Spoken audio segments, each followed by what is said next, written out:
Sveiki, čia Aldas Pipinys. Šį kartą pakalbėsime apie tai, ar galimi stebuklai prieštaraujantis gamtos dėsniams. Kad atsakytume šį klausimą, kaip pavyzdį panagrinėkime vieną taip vadinamą stebuklą.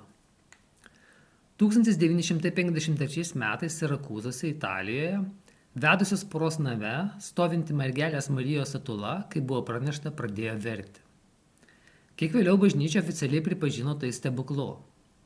Reikia paminėti, kad pranešimų apie verkiančias statulas buvo daugybė, tačiau dauguma pačios bažnyčios buvo atmesti kaip netikri. Po stebuklo pripažinimo tūkstančiai žmonių aplankė šią statulą, ji tapo įžymybė. 1995 metais chemijos tyrėjas iš Pavijos universiteto Luigi Garlašelli pateikė natūralų paaiškinimą šiam fenomenui. Jis padarė savo verkiančią statulą, kuri apstulbino žmonės, nes tai darė be jokio mechaninio ar elektroninio įsikišimo. Kaip jam tai pavyko? Mokslininkas išsiaiškino, kad šio gamintojo statulos yra padarytos iš tinko, aptraukto glazūra. Skulptūros viduje už veido yra ertmė.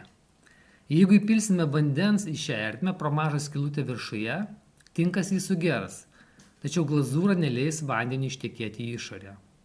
Tačiau jeigu padarysime mažyčius, praktiškai nepastebimus įbrėžimus veido glazūroje, vanduo sunksis iš vidaus dėl kapiliarinio reiškinio ir atrodys, kad skulptūra verkia. Deja, Luigi Garlašelli negalėjo ištirti originalios skulptūros, nes ji yra laikoma už stiklinės pertvaros ir jis nesitikė gauti leidimo ją tyrinėti.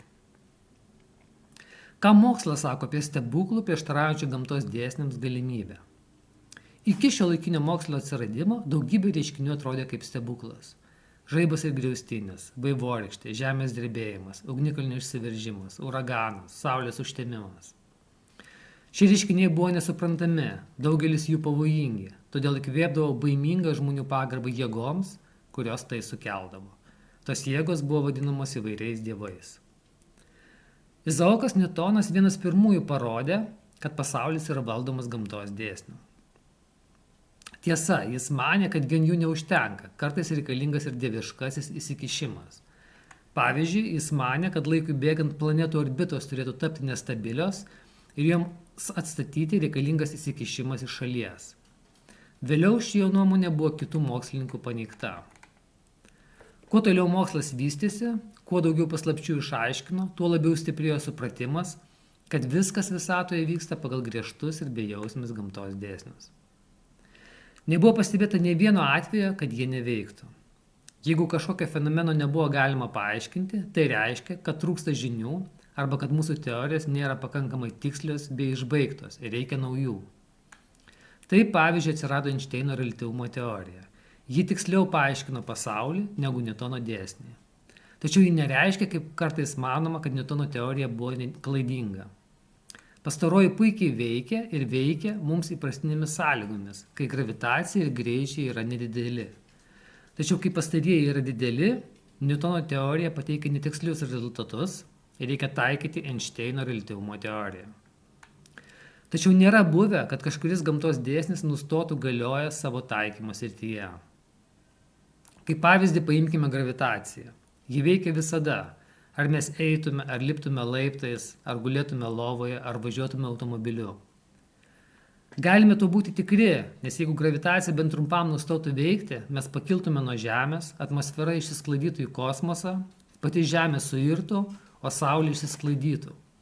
Akivaizdu, kad to nekarto nenutiko per visą Žemės bei Saulės maždaug 4,5 milijardų metų istoriją. Iš kitos pusės, žmogaus protas yra linkęs klysti. Žmonės lengvai patiki tuo, ko nori tikėti, tam nereikia svarių argumentų. Angliškai tai gerai nusako terminas wishful thinking, pažodžiui verčiant kupinas norų mąstymas. Bene tiksliausias lietuviškas jų vertimas būtų saviapgaulė. Yra nustatyta, kad mes save apgaudinėjame nuolatos.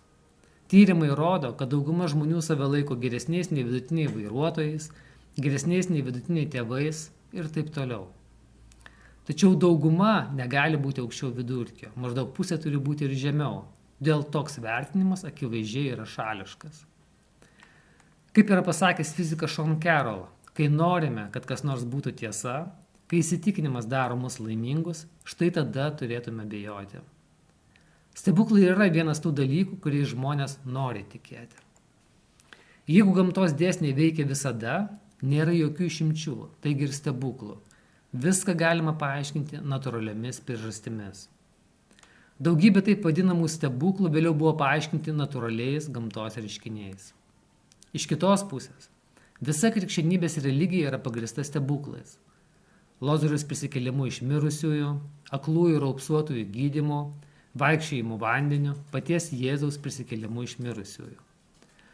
Tokiu būdu gamtos dėsnių nuolatinis veikimas faktiškai paneigia ir svarbius krikščionybės teiginius, pačius jos pamatus. Juk be Jėzaus prisikėlimo iš mirusiųjų krikščionybės kaip po tokios nebūtų. Tad nėra teisūs tie, kurie sako, kad mokslas ir religija draugiškai žygiuoja susikibę už rankų.